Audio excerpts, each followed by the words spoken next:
நாசாவில் இருந்து அந்த ஸ்பேஸ்ல இருந்து பார்த்துருக்காங்க. இவ்வளோ பெரிய கூட்டம், மக்கள் கூட்டம் எங்கடா நிற்கிது பார்த்தா விஜய்க்கு வந்து நின்ற கூட்டம். விஜய்ங்கிற பேரை சொன்னாவே உலகமே நடக்குது. சனிக்கிழமை அவருடைய தேர்தல் பிரச்சாரத்தை துவங்குறாரு.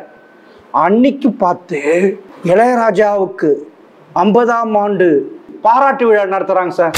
உனக்கு மக்களை சந்திக்கிறதுக்கு தைரியம் இல்லை. கேட்டா என்ன வந்து திமுக தடுக்க பார்க்குறது, திமுக பயப்படுது, கதை விட்டுக்கிட்டே சுற்றிக்கிட்டு இருக்கிறேன்.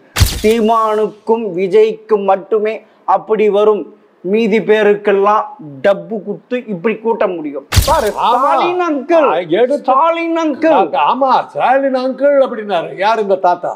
நான் கேட்கறது இப்போதைக்கு கேள்விக்கு பதில் சொல்லுங்க. ஸ்டாலின் எப்ப அரசியலுக்கு வந்தார், மோடி எப்ப அரசியலுக்கு வந்தார்? இந்து என்றால் திருடன் என்று அர்த்தம் என்று சொல்லி உங்களை வெளிப்படுத்தினது திராவிட இயக்கம்.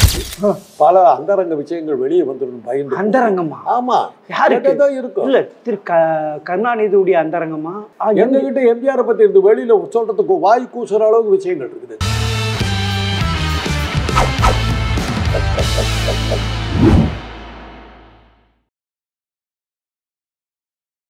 ஜெம் டிவி நேயர்களுக்கு வணக்கம். அரசியல் ஆடுகள் பகுதியில் அரசியல் ஆலோசகர் டாக்டர் காந்தராஜ் அவர்கள் சந்திப்பவர்கள். வணக்கம் சார். சார், எனக்கு ஒரு டவுட்டு. தேல் கொட்டினவனுக்கு பேத்து முய்ப்பான, அது என்ன சார்? அது புரியல. தேல் கொட்டிட்டான் ஒருத்தனை பேத்து முய்ப்பான்னுவாங்க. தேள் கட்டினா ஐயோ அம்மானு கத்திக்கிட்டு வழியில தான் கத்துவான். அவன் என்னத்துக்கு பேந்த முழிக்கிறான் அப்படின்னு சொல்றாங்களே. அப்படி சொன்னா பைத்தியக்காரத்தனம். அப்படி சொன்னா புரியல. அப்படிதான் தேள் கொட்டுலன்னு அர்த்தம். இல்ல, அப்படி சொல்றது அப்படிதான். திரு ஸ்டாலின் அவர்களும் திரு உதயநிதி அவர்களும் இப்ப அப்படி இருக்கிறாங்களாம். சரி, அப்படியா? சரி, தேள் கொட்டுனாக்கா கத்துவாங்க, வழியில துடிப்பாங்கன்னு நான் கேள்விப்பட்டிருக்கேன். அது புது விஷயமா இருக்குது. எனக்கும் புரியல. ஒரு டாக்டரா இருக்கிற, ஒரு மனுஷனா இருக்கிற, ஒரு எல்லா மனித பிறவைகளுக்கு தேள் கொட்டுச்சுன்னா ஐயோ ஐயோன்னு கத்துவாங்க. நீங்க உங்க ஜெம் டிவிக்கு மாத்திரம் அது பேந்த முழிக்கிறாங்கன்னு வருது. அது அந்த மொழியை வந்து ஒரு ஸ்டாலின் மொழி மாதிரி இருக்குதுன்றீங்க.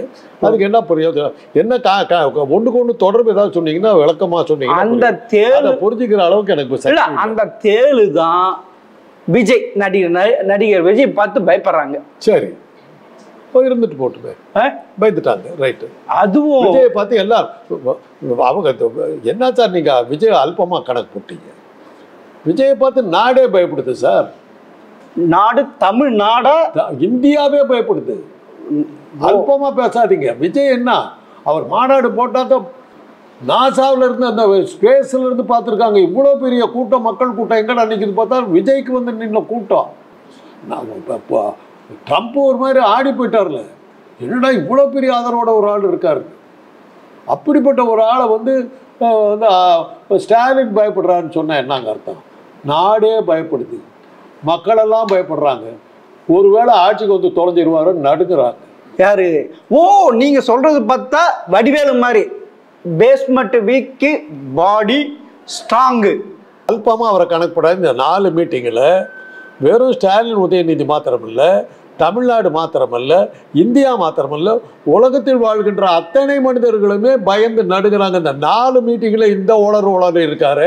இவர்கிட்ட ஆட்சி கிடைச்சதுன்னா என்ன ஆகும்னு உலகமே பயந்து நடுங்குது. அதனால விஜய்ங்கிற பேரை சொன்னாவே உலகமே நடுங்குது. சார், இப்ப பாருங்க, அவரு செப்டம்பர் 13ஆம் தேதி சனிக்கிழமை அவருடைய தேர்தல் பிரச்சாரத்தை துவங்குறாரு. அன்னைக்கு பார்த்து இளையராஜாவுக்கு 50ஆம் ஆண்டு நேர் உள் அரங்கில் பாராட்டு விழா நடத்துறாங்க சார். அது எப்படி திசை திருப்புறாங்க பாத்தீங்களா மக்களை? இப்ப நீங்க என்ன சொல்ல வர்றீங்க?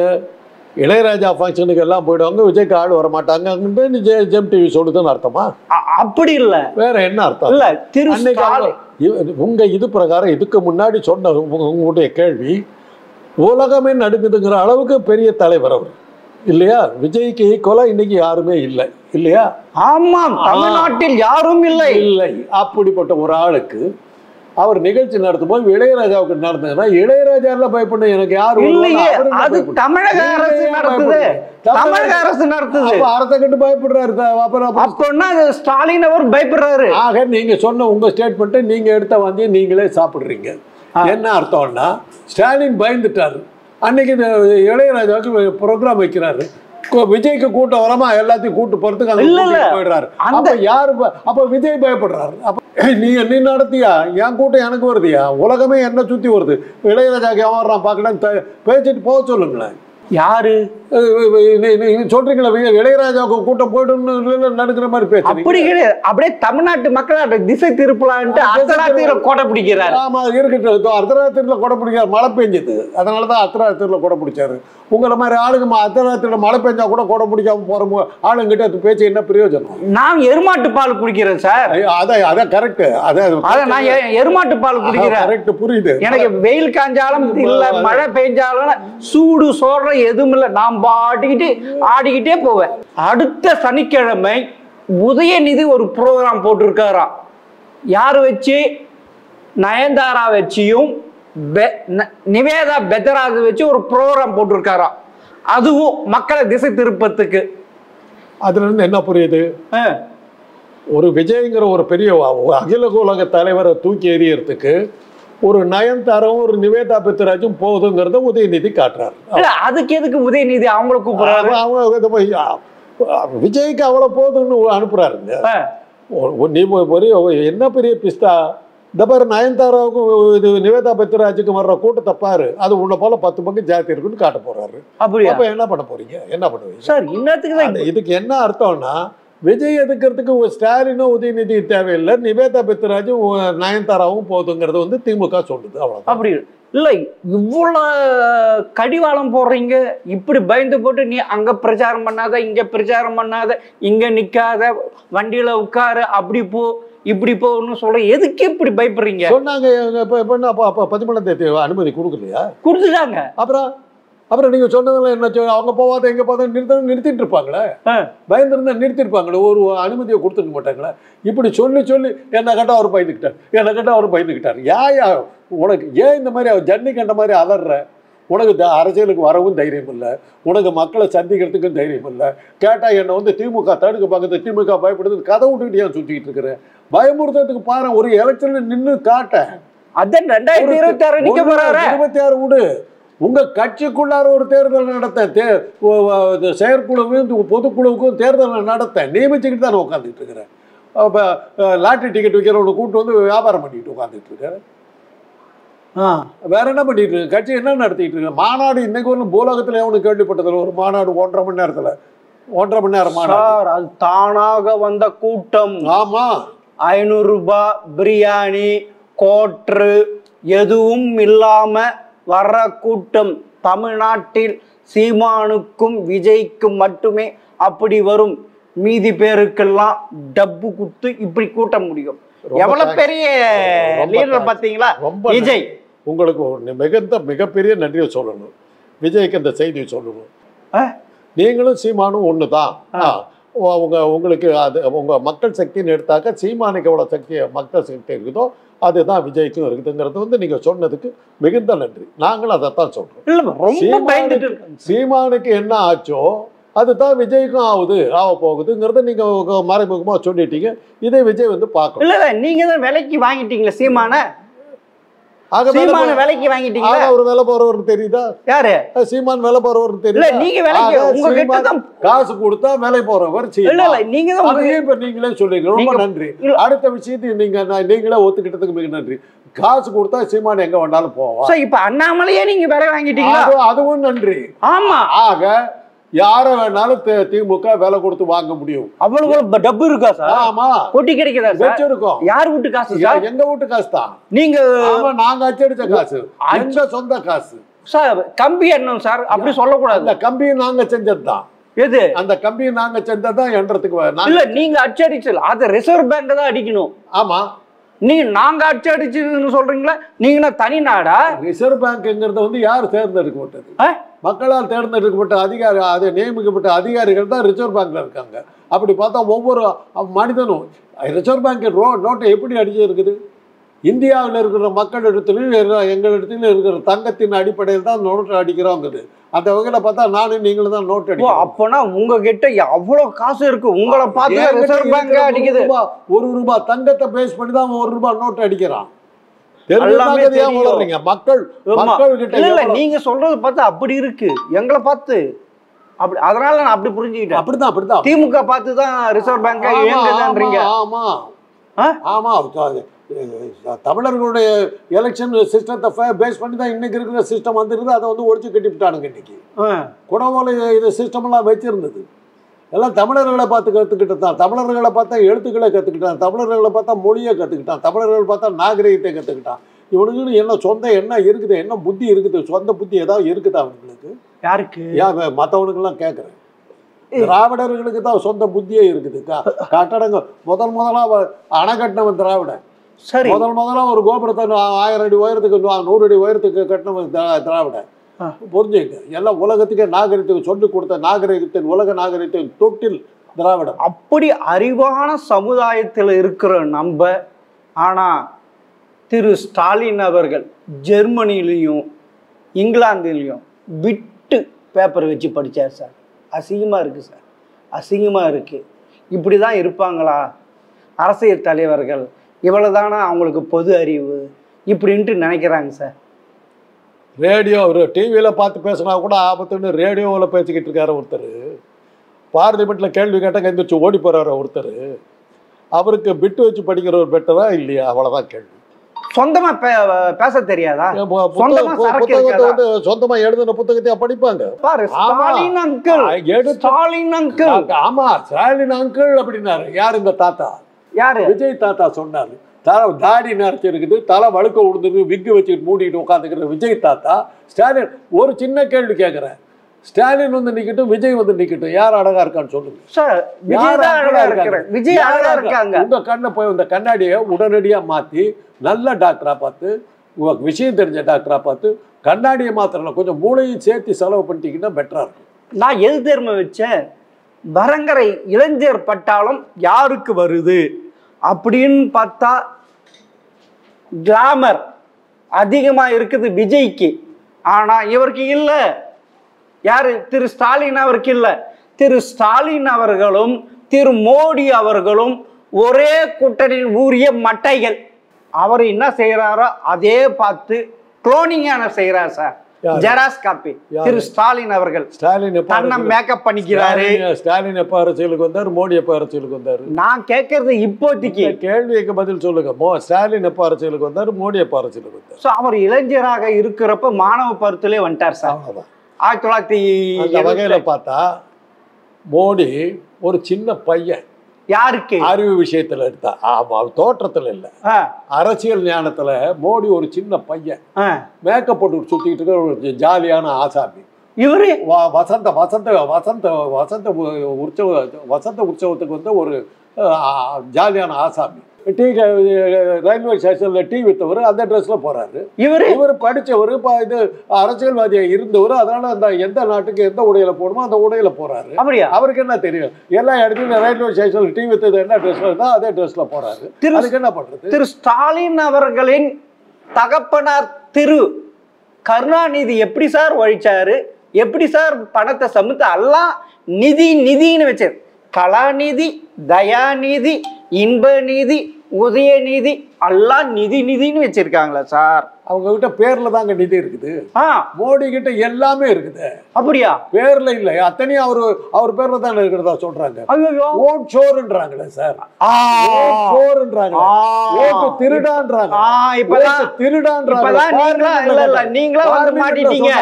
ஓட்டு திருடா, ஓட்டு திருடா, நீங்களே வந்து மாட்டிட்டீங்க அப்படின்னு நீங்க கஷ்டப்பட்டு சொல்லுங்க. இதுதான் உண்மை.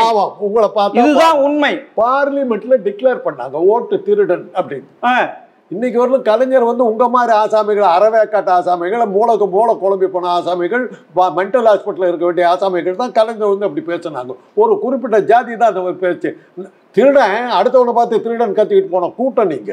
அப்படியா? ஆமா, அப்படியா? திருடனே உங்க கூட்டம். அந்த திருட கூட்டமே இந்தியாவுக்கு ஆரிய வந்தேரிகள் வந்த பிறந்தாங்க இந்த நாடே குட்டிச்சவராச்சு. தமிழ்நாடு இந்தியா ஒழுங்கா இருந்து இந்தியாவில் ஓட்டு திருடு, கள்ள ஓட்டு போறது எப்படின்ட்டு உருவாக்கினது. அதற்கு உதாரணம் 2006 நடந்த சென்னை மாநகராட்சியில் 100 வார்டில் 99 வார்டு கேன்சல் பண்ணது உயர் நீதிமன்றம். ஆமா, கள்ள ஓட்டு போட்டதுண்டு.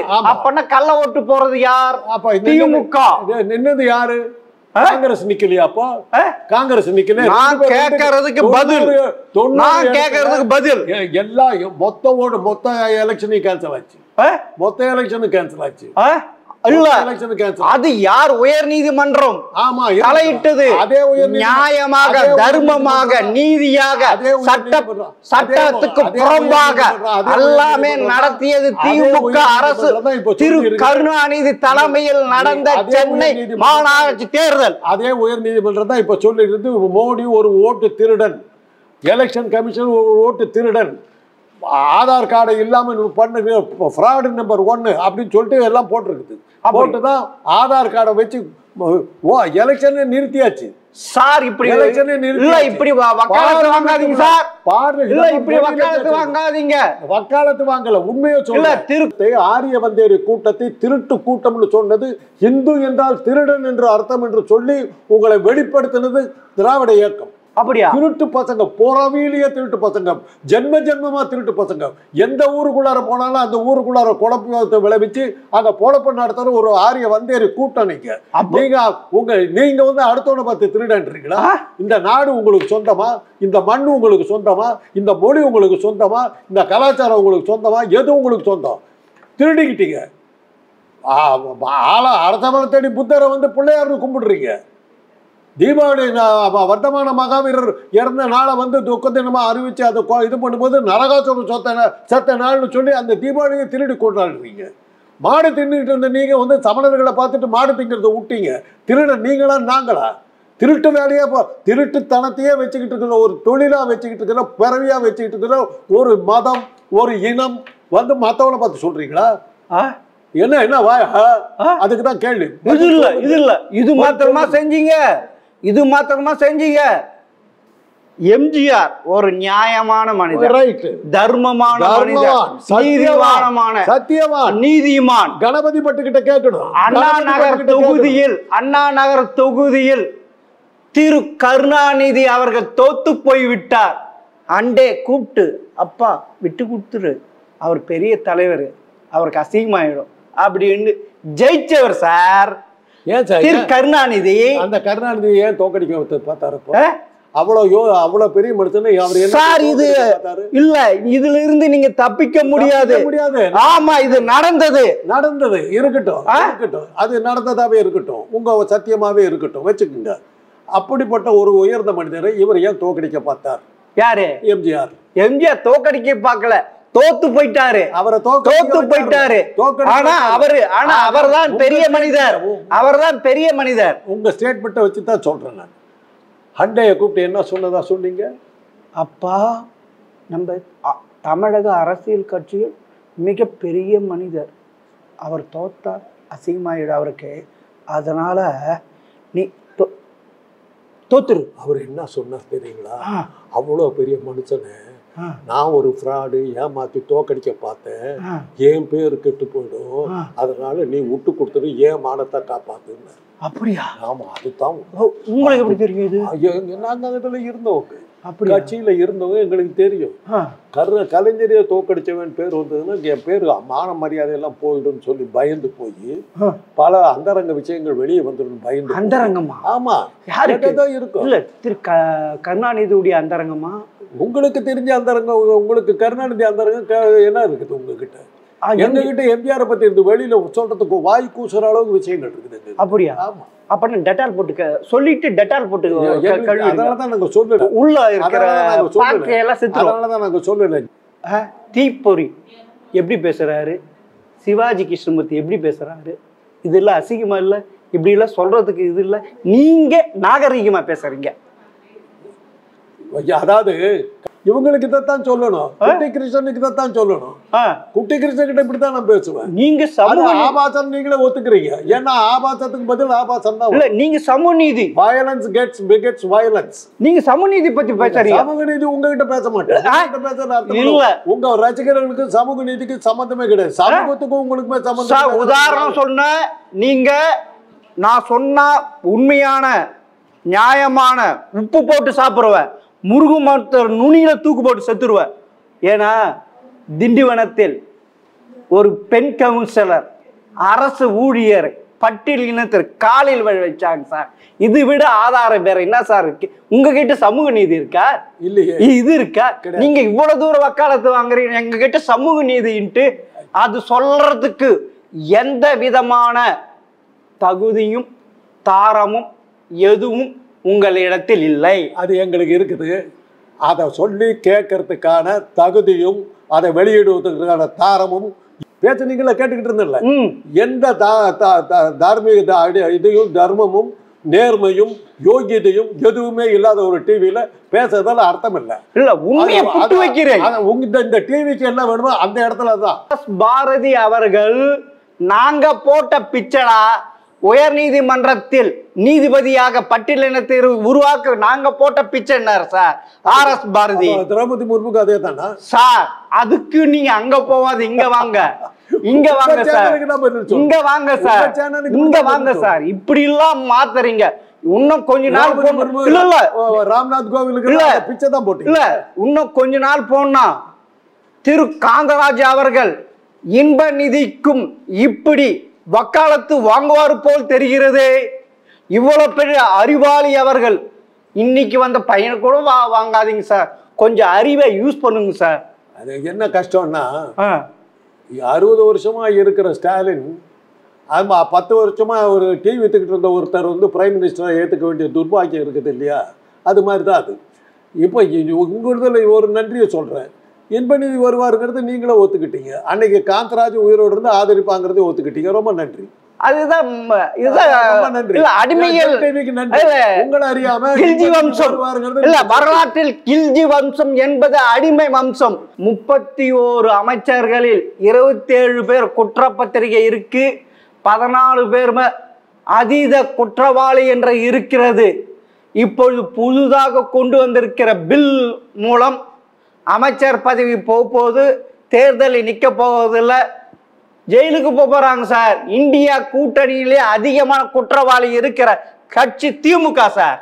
அதாவது நீங்க சொன்னதுக்கு ரொம்ப தேங்க்ஸ். ஏற்கனவே 3 மாசம் ஜெயிலில் இருந்து அமித்ஷா கொண்டு வந்த சட்டம் இன்னைக்கே ரிவைவ் பண்ணி அதை கொண்டு வந்து அமித்ஷாவை உள்ள தள்ள போறாங்க சார். இது நீங்க சொன்னது திமுகன்னு பல வருஷம் கழிச்சு இன்னைக்கே இந்த சட்டத்தை நிறைவேற்றி கொண்டு வந்த அவர் விடுதலையாகிவிட்டார். போக வேண்டிய ஆசாமி, அவர் விடுதலையாகிவிட்டார். போக வேண்டிய ஆசாமி அமித்ஷா ஜெயிலுக்கு ரெடி ஆயிடுச்சு. ரெடி ஆயிடுச்சு. அப்படி யாருக்கு? அன்னைக்கு அங்க போய் கேமரா வச்சு எடுங்க. அப்படி யாருக்கு ஜெயிலுக்கு ரெடி ஆயிடுச்சு? அமித்ஷாவுக்கு. தமிழகத்தை ஆளுகின்ற திமுக அரசுக்கா? அதில் இருக்க அமைச்சர்கள் இந்த சட்டத்தை நிறைவேற்ற நாடாளுமன்றம் ஒரு அமித்ஷா உள்ள தட போகுது. அதனாலதான் தடுமாறுறாரு. சரி சார், பொறுத்திருந்து பார்ப்போம். யார் உள்ள செல்கிறார்கள் இல்லை என்பது கண்ணால் பார்க்க போகிறோம். பொறுத்திருந்து பார்க்க சார். மிக்க நன்றி. நேபாளத்தில் இருந்து முடிச்சிடுறேன், நான் முடிக்கிறேன். நேபாளத்தில் துணை பிரதம மந்திரி தூக்கி ஆத்துல தூக்கி போடுறான். அவர் உழுவுறாரு, புதரில் உளுந்து ஆத்துல போய் உழுவுறாரு. ஒரு நாடாளுமன்றத்தை சேர்ந்த அமைச்சர் அவங்க குடும்பத்தோட ஹெலிகாப்டர் தொங்கிக்கிட்டு தப்பிச்சு ஓடுறான். ரொம்ப நாள் ஆவார். அதே நிலைமைதான் நீங்க சொல்கின்ற அதே நிலைமைதான் தமிழகத்தில் இருக்கின்ற இளைஞர்கள் செய்ய போகிறார்கள். இங்கு அப்படிதான். டெல்லியில இருந்து ஒரு 200 மைல் தள்ளி இருக்கிற பங்களாதேஷ்ல இருந்து ஷேக் ஹசீனா துரத்தப்பட்டு டெல்லியில வந்து தங்கி இருக்காங்க. நேபாளத்தில் இருக்கிற பிரதம மந்திரி பதவியை ராஜினாமா பண்ணிட்டு வீட்டில் உக்காந்துருக்கான். துணை பிரதமர் தூக்கி போட்டு ஆற்றுல தூக்கி எரிஞ்சிட்டாங்க. நாடாளுமன்ற கட்டடம் தீ வைத்து எரிக்கப்பட்டது. இதெல்லாம் டெல்லியிலிருந்து ஒரு 200 மைல் நடந்திருக்கு. மிக விரைவில் ஜாக்கிரதையா இருந்துக்கு. ஜெம் டிவி கேமரா ரெடியா வச்சு சார், மிக விரைவில் தமிழகத்தில் ஜல்லிக்கட்டுக்கு எப்படி இளைஞர் பட்டாளமே கூறியதோ அதுபோல இங்க ஆளுகின்ற அரசுக்கும் நடக்கலாம். நீங்க டெல்லி சொல்றீங்க, தமிழகத்தில் நடக்கும் என்று பொதுமக்கள் சொல்கிறார்கள். அதுவே எதுவும் அடுத்த ஒப்புதல் வாக்குமூலம். ஜல்லிக்கட்டு யாருக்கு எதிர்ப்பா நடந்தது? பழனிசாமி பாஜக ஆதரவோடு இருந்த பழனிசாமிக்கு எதிராக தான் நடந்தது. சரி சார், இங்கே அது நடந்திருக்கு. நன்றி. நீங்க சொல்வது டெல்லியில் நடக்கிறதா இல்ல தமிழகத்தில் நடக்கிறதா? இதையும் பொறுத்திருந்து பார்ப்போம். மிக்க நன்றி. தமிழகத்திலிருந்து கிளம்பி இருக்கிற பொறி டெல்லியில் நெருப்பாக மாறும். அவ்வளவுதான். சரி சார்.